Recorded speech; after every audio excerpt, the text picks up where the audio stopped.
92% of people who set New Year's resolution goals for themselves will fail to achieve them and fail to see them through and make lasting lifestyle changes. This figure comes from a University of Scranton study from 1988 to 1989.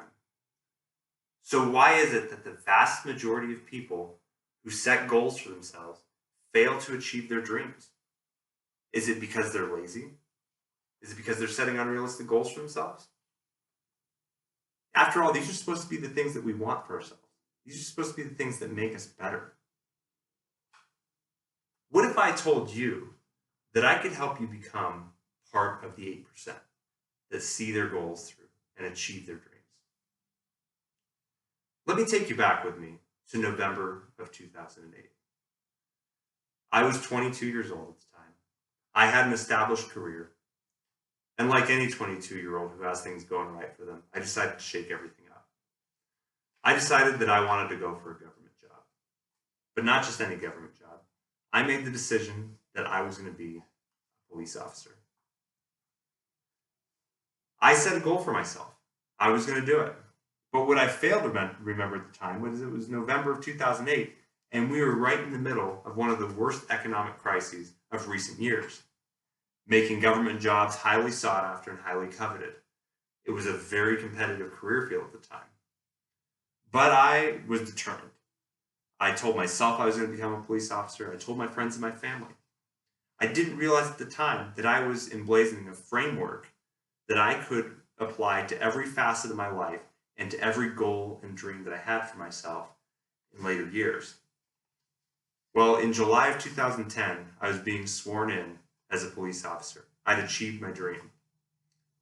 It wasn't for about another 5 years that I'd pick up a book by an author, Stephen Covey, called The 7 Habits of Highly Effective People, in which he outlines a method of organizing goals in your life by the roles that you play in your life.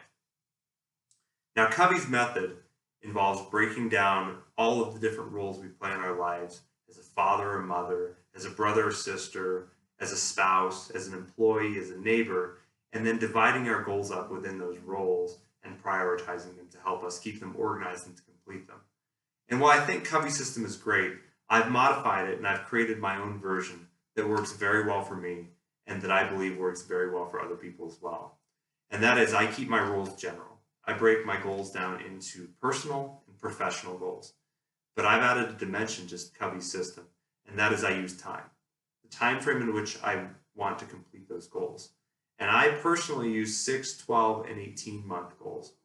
It's just long enough that you can keep things in focus, but it's divided up enough to keep the different goals in perspective.